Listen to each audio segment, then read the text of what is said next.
Assalamualaikum warahmatullahi wabarakatuh. Kembali lagi dengan saya yang akan menemani kalian belajar biologi. Pada video kali ini, di sini saya masih akan melanjutkan pembahasan soal KSM Biologi Terintegrasi tahun 2021 tingkat provinsi. Sekarang kita sudah sampai pada soal nomor 15. Perhatikan firman Allah dan hadis Rasulullah berikut. Di mana di sini Quran surat Al-Baqarah ayat 195. Wa anfiqu fi sabilillahi wa la tulqu bi aydikum ila tahlukah wa asinu innallaha yuhibbul musinin. Yang artinya, dan infakkanlah hartamu di jalan Allah dan janganlah kamu jatuhkan ke dalam kebinasaan dengan tangan sendiri. Dan berbuat baiklah, sungguh Allah menyukai orang yang berbuat baik. Quran surat Al-Baqarah ayat 195. Dan juga hadis Rasulullah, la darar wa la dirar. Jangan membahayakan diri kita sendiri maupun membahayakan orang lain. Hadis riwayat Ibnu Majah. Berikut ini merupakan proses paling tepat yang harus dilakukan sebelum dilaksanakan transplantasi ginjal berdasarkan ayat Al-Quran dan hadis di atas adalah. Oke, berarti kita sekarang membahas tentang transplantasi ginjal ya. Transplantasi ginjal itu sudah biasa dilakukan oleh beberapa orang yang ginjalnya bermasalah. Biasanya yang melakukan transplantasi ginjal itu biasanya lebih kepada keluarganya. Karena biasanya kalau keluarganya kan golongan darahnya atau resusnya itu lebih sama dibandingkan dengan orang lain. Nah, yang harus kita perhatikan di sini adalah sebelum melakukan transplantasi ginjal itu ada beberapa hal yang harus diperhatikan ataupun ada beberapa tes yang harus dilakukan oleh pendonor dan juga penerima ya, pendonor dan juga penerimanya. Tes apa saja yang dilakukan sebelum melakukan transplantasi ginjal? Di mana ada 3 tes ya. Yang pertama adalah tes darah. Nah, tes darah ini sangat penting dilakukan karena apa? Karena kalau misalnya darahnya itu berbeda atau tidak bisa diterima pada antara pendonor dan juga yang penerima pasiennya, maka transplantasi ginjal itu tidak akan sukses atau berhasil ya. Jadi darahnya itu harus benar-benar cocok. Agar apa? Agar tidak terjadi kebocoran ginjal dan lain sebagainya. Kemudian yang nomor 2 adalah tes diagnostik ginjalnya itu sendiri ya. Tes diagnostik ginjal. Nah, berarti di sini dilihat ginjalnya si pendonor ini apakah memang benar-benar bagus atau cocok dengan ginjalnya si pasien atau tidak ya. Karena apa? Karena ginjal manusia itu kan ada 2 ya. Kalau misalnya kita kehilangan satu ginjalnya masih bisa berfungsi dengan baik. Tapi apakah memang satu ginjal itu bisa berfungsi dengan baik pada tubuh si pendonor? Nah, itu harus dilakukan tes diagnostik ginjal. Nah, kemudian yang ketiga yang juga penting adalah tes kesehatan mental ya. Tes kesehatan mental. Nah, tes kesehatan mental ini dilakukan atau dites ya, mentalnya itu dites karena apa? Karena untuk menuju atau untuk mengetahui kesiapan dari pendonor itu sendiri. Apakah memang benar-benar si pendonor itu akan siap untuk kehilangan satu ginjalnya dan juga ginjalnya diberikan kepada orang lain atau tidak ya. Karena apa? Karena orang yang kehilangan satu ginjal akan tidak sama dengan orang yang mempunyai 2 ginjal secara utuh. Berarti tes kesehatan mental itu juga penting dilakukan sebelum transplantasi ginjal. Nah, ini ada 3 tes yang dilakukan sebelum melakukan transplantasi ginjal. Nah, dari sini sekarang kita lihat opsi jawabannya ya. Yang A, uji kecocokan fisik antara pendonor dan penerima donor sehingga efek dari transplantasi bisa dihindari. Benar atau salah? Apakah fisiknya kalau misalnya yang satu kuat, yang satu lemah, atau yang satu besar, yang satu kecil, atau yang satu kurus, yang satu gemuk itu merupakan salah satu syarat bagi transplantasi ginjal? Tidak ada syarat seperti itu ya. Syaratnya adalah apakah benar ginjalnya itu sehat dan bisa diberikan kepada si penerima donor atau tidak ya, bukan kecocokan fisiknya. Berarti yang nomor A masih salah ya. Kita lihat opsi jawaban yang B, pemeriksaan fisik dan uji kecocokan fisiologis antara pendonor dan penerima donor sehingga efek negatif dari transplantasi bisa dihindari. Benar atau salah? Ini lagi lagi-lagi pemeriksaan fisik dan uji kecocokan fisiologis ya. Kalau pemeriksaan fisik mungkin masih bisa ya. Uji kecocokan fisiologis itu biasanya ya berbeda antara satu dengan yang lainnya. Tapi yang penting itu tidak di situ, melainkan ginjalnya itu apakah memang benar-benar bagus atau baik untuk si penerima donor dan juga pendonor. Jadi yang nomor B masih salah. Kemudian yang C, tes komponen darah antara pendonor dan resipien untuk mendapatkan informasi kepentingan transplantasi. Benar atau salah? Iya, benar ya. Tes komponen darah itu sangat penting. Darahnya apa, resusnya apa, itu harus diperhatikan sebelum melakukan transplantasi ginjal ya. Oke, kemungkinan jawabannya adalah C, tapi kita lihat dulu yang D. Tes imunitas untuk mengurangi resiko terjadinya komplikasi pada pendonor dan resipien saat dilakukan operasi transplantasi. Apakah benar? Tidak ya. Tidak juga, berarti memang benar. Nomor 15 jawabannya adalah C. Dari sini bisa dipahami ya.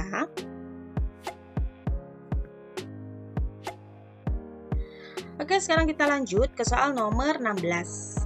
Dilakukan suatu eksperimen dengan rancangan sebagai berikut.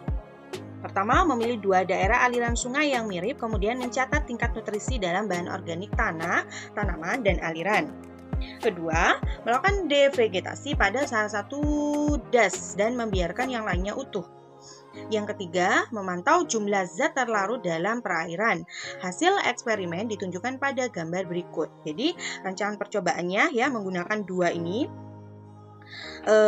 Yang pertama devegetasi, berarti menghilangkan vegetasi dari daerah aliran sungai ya. Dan yang kedua, kontrolnya ini dia membiarkan vegetasinya tetap utuh. Nah, di sini ada hasilnya, di mana hasilnya itu berhubungan dengan zat terlarut ya, zat terlarut dari devegetasi dan juga kontrol. Di mana dari sini kita ketahui bahwa zat terlarut pada daerah yang devegetasi atau yang dihilangkan vegetasinya itu lebih tinggi daripada daerah kontrol ya. Nah, berdasarkan gambar, manakah dari pernyataan berikut ini yang merupakan alasan yang masuk akal untuk hal tersebut? Sebentar kita geser dulu ya. Untuk yang nomor 1, unsur hara di das kontrol hilang karena evapotranspirasi dari daun. Benar atau salah? Katanya di sini unsur hara di das kontrol hilang. Memang benar ya, unsur hara di das kontrol itu hilang. Karena apa? Katanya karena evapotranspirasi dari daun. Evapotranspirasi berarti dia kehilangan air dari permukaan tubuhnya atau dari daunnya ini ya. Jadi dia kehilangan air. Kalau kehilangan air, apa sih fungsinya air itu? Fungsinya air itu untuk mengalirkan atau untuk mengalirkan unsur hara dan juga zat terlarut yang ada di dalam tanah atau apapun itu ya. Nah, kalau misalnya airnya itu hilang, maka otomatis unsur hara atau zat terlarutnya itu juga ikut hilang. Berarti untuk yang nomor 1 masih bisa dibenarkan. Sekarang kita lanjut ke pernyataan kedua. Nutrisi larut dalam air yang mengalir melalui das. Di sini zat terlarut ini maksudnya nutrisi larut dalam air yang mengalir melalui das.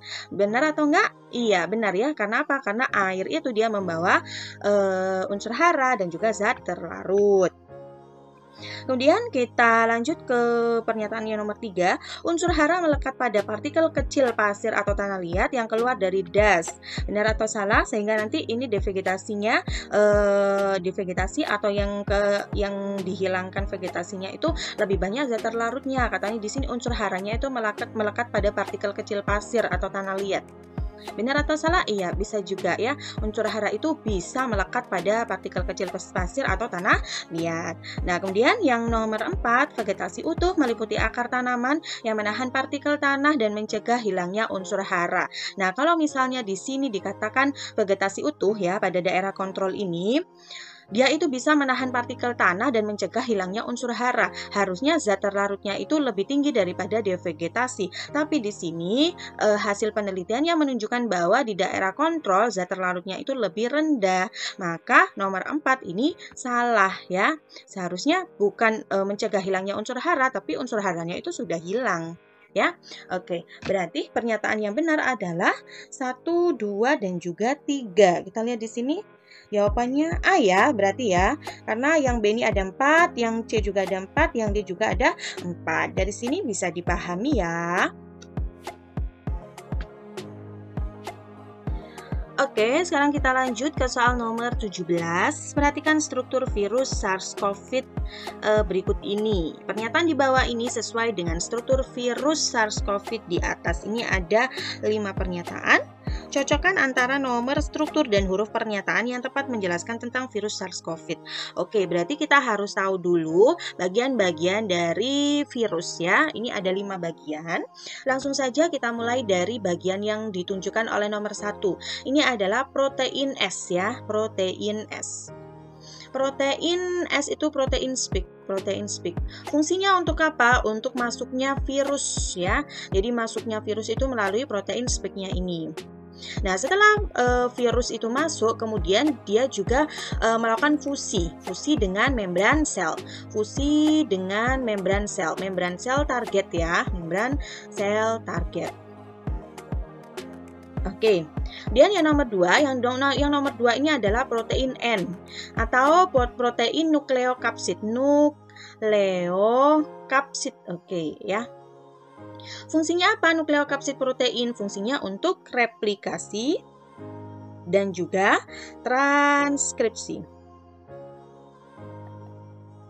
Oke, lanjut pada bagian yang ditunjukkan dengan nomor 3. Ini adalah protein M ya, atau protein membran.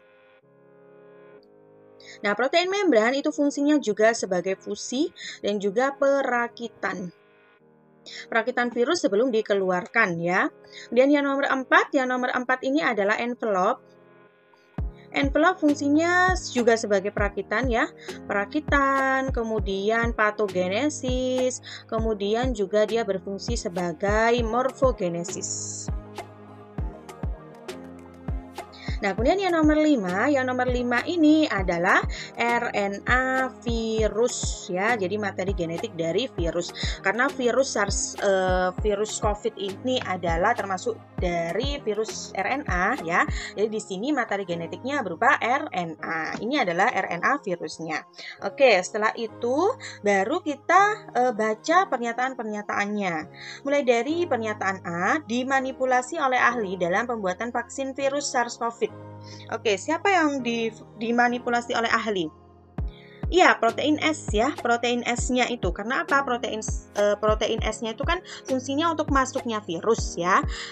Kalau misalnya pertama kali virus itu mampu masuk ke dalam sel target, maka bisa terjadi replikasi, transkripsi dan lain sebagainya. Nah, tapi kalau misalnya yang dimanipulasi ya, atau protein S-nya itu dimanipulasi, maka virus itu tidak akan bisa masuk ke dalam sel target ya. Jadi yang A ini dari bagian nomor 1. Oke, dan yang nomor B, memiliki afinitas ikatan yang kuat dengan AC2 manusia. Nah, AC2 itu adalah enzim yang menempel pada permukaan luar sel di beberapa organ, misalnya seperti pada paru-paru manusia. Nah, siapa yang memiliki afinitas ikatan yang kuat dengan AC2 manusia ini? Ini adalah protein spike ya, jadi nomor 1 juga. Nah, selain itu juga envelope juga bisa ya, tapi kebanyakan sih protein S yang memiliki afinitas ikatan yang kuat dengan AC2 manusia. Oke, kita lanjut saja, walaupun ini satu-satu tapi nggak apa-apa ya. Kemudian yang nomor 3, yang pernyataan C, terdiri dari beberapa subunit struktural oligomer yang terbuat dari protein yang disebut protomer yang berbentuk symmetrical helix. Ini adalah struktur dari apa? Dari protein N ya. Jadi ini ada yang C itu berhubungan dengan nomor 2. Kemudian yang D, untai tunggal yang mengkode gen untuk memperbanyak virus SARS-CoV. Sudah pasti RNA virus. RNA virus itu ditunjukkan oleh nomor 5. Dan yang nomor E, tersusun atas lipida yang membentuk kompleks misel saat terkena sabun. Ini apa ini? Protein membran ya, protein membran karena dia tersusun atas lipid pada membran. Jadi membran ditulis oleh nomor 3. Berarti di sini kalau bisa kita tuliskan ya 1A atau juga 1B ya. Kemudian 2C, kemudian 3E, kemudian 5D. Oke. Berarti yang kosong ini envelope ya. Envelope ini kosong. Oke, kita lihat dulu ya. Kita lihat dulu opsi jawabannya. Kita lihat yang A, 1A. Oke, betul. 2D, katanya 2D. 2 itu protein nukleokapsid. Nukleokapsid itu untai tunggal. Nah, sudah pasti salah ya. Karena untai tunggal itu hanya RNA saja. Ya, berarti yang A salah. Kemudian yang B, 3E. 3 itu protein membran, katanya tersusun atas lipida. Oke, benar. Terus 4E. 4 envelop. Envelop itu untai tunggal. Oke, benar ya, bisa dibenarkan juga.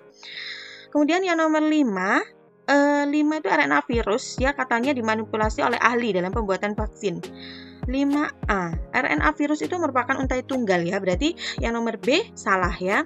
Salahnya di 5A ini. Kemudian yang C, 2C, katanya 2C, benar ya? 2C benar. 3E, 3E benar atau enggak? Protein membran, fungsinya untuk tersusun atas lipida. Oke, benar ya. Kemudian 4B, envelop. Envelop itu dia katanya memiliki afinitas ikatan yang kuat dengan AC2. Mungkin bisa dibenarkan ya, mungkin bisa dibenarkan karena envelop dari virus itu dia sama dengan sel target ya. Jadi adanya envelop itu biasanya sama dengan adanya sel target. Nah, berarti bisa dibenarkan ini. Tapi kita lihat dulu yang opsi D. Katanya 1B, protein S ya tadi ya, 1B memiliki afinitas, oke, bisa dibenarkan ya. Kemudian 3D, protein membran itu untai tunggal. Nah, sudah salah ya, karena yang D itu sudah pasti RNA virus. Jadi benar ya, yang nomor 17 ini jawabannya adalah C. Oke, dari sini bisa dipahami ya. Oke, sekarang kita lanjut ke soal nomor 18. Rapid Diagnostic Test Antigen atau RDTAG seperti ditunjukkan pada gambar di bawah ini. Mendeteksi interaksi antigen dan antibodi yang didesain untuk mengenali antigen spesifik SARS-CoV-2. Ikatan antigen antibodi ini kemudian memunculkan reaksi warna pada alat yang terlihat sebagai garis berwarna cerah. Nah, di sini ya. Berikut ini adalah pernyataan yang benar terkait dengan RDTAG adalah oke, berarti di sini kita harus mencari siapa sih struktur virus yang mana sih yang bisa bertindak sebagai antigen ya. Antigen itu apa? Zat yang mampu menyebabkan sistem imun menghasilkan antibodi. Nah, langsung saja ya, struktur virus yang bisa bertindak sebagai antigen atau bisa menyebabkan sistem imun itu menghasilkan antibodi itu adalah protein S ya, atau protein spike tadi, dan juga protein N atau nukleokapsid. Oke, berarti jawabannya adalah yang A. Dari sini bisa dipahami ya. Sekarang kita lanjut saja ke soal nomor 19. Berdasarkan informasi yang dapat digali dari rangka rahang atas organisme berikut ini, yang merupakan hewan halal dikonsumsi manusia adalah, ini sudah sama seperti soal kabupaten kemarin ya, bahwa hewan yang halal dikonsumsi itu kalau dilihat dari giginya, dia mempunyai gigi yang tidak bertaring, Jadi langsung saja nih kita lihat yang mana yang tidak bertaring. Mulai dari A ini dia bertaring ya, berarti salah. Yang B ini sudah pasti buaya ya, buaya haram untuk dikonsumsi, jadi salah. Yang C kita lihat ya, kita lihat di sini yang C tidak ada taringnya, kemungkinan ini benar. Tapi kita lihat dulu yang D ini full taring juga, jadi jawaban yang benar adalah yang C. Oke, langsung lanjut lagi ya ke nomor 20.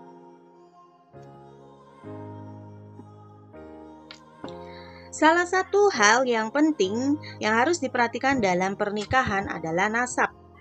Tes genetik sebelum menikah merupakan salah satu yang bisa dilakukan untuk mencegah kemungkinan hal buruk yang terjadi pada nasab atau keturunan ya. Salah satu yang penting adalah dalam hal resus darah manusia. Seorang wanita dengan golongan darah O yang beresus negatif menikah dengan pria bergolongan darah A homozigot yang resusnya positif. Fakta yang sebenarnya tentang anak mereka adalah, oke, berarti di sini ini kita belajar tentang genetika ya, genetika penggolongan darah. Dimana langsung saja ya kita tulis, dimana ibunya ini adalah a woman with blood type, berarti O ya, O negatif. Kemudian menikah dengan si ayah yang seorang laki-lakinya ini A homozigot. A homozigot. Resusnya positif. Oke. Kemudian kita cari genotipnya ya. Genotipnya kalau O berarti dia hanya punya O saja. Dengan O negatif ya. Kemudian yang ayahnya ini adalah A homozigot, berarti A saja ya, karena homozigot jadi A. Berarti fenotipnya, filialnya atau keturunannya itu dia golongan darahnya A ya, AO. AO ini adalah A, golongan darah A. Golongan darah A. Nah, ini positif, ini negatif. Oke, nah golongan darah A itu sudah pasti terjadi pada anaknya ya, karena tidak mungkin golongan darah O. O dengan A ini kan menyumbang satu-satu ya. Dari perempuan satu O saja, yang dari laki-laki hanya satu saja A. A dengan O itu berarti dia golongan darahnya A, tapi A heterozigot. Nah, kemudian yang dipermasalahkan di sini karena ayah dan ibunya atau perempuan dan laki-lakinya itu berbeda resus, maka bisa dikatakan di sini bisa terjadi positif ya, resusnya bisa positif juga bisa negatif. Nah, yang harus diperhatikan di sini adalah resus anak itu harus sama dengan resus ibu. Karena apa? Yang mengandung itu ibu ya, aliran darahnya itu dari ibu menuju ke anak, dan resusnya itu harus sama. Kalau tidak, maka akan terjadi hal-hal yang tidak diinginkan pada si anak ya. Biasanya kalau resusnya itu berbeda dari dari ibu ke anak, itu maka bisa terjadi keguguran atau kematian janin gitu ya. Oke. Berarti dari sini langsung saja kita lihat opsi jawabannya. Untuk yang A, katanya tipe golongan darahnya O, sudah pasti salah ya, karena golongan darahnya A.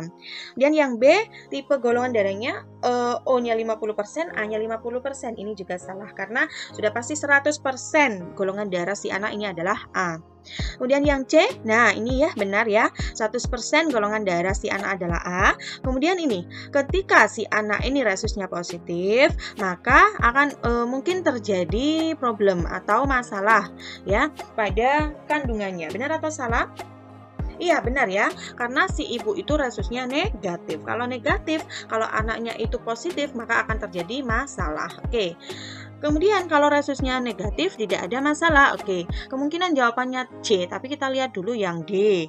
Yang D katanya anaknya 100% A. Oke, betul. Kemudian ketika anaknya itu resusnya positif, maka dia tidak ada masalah selama kehamilan.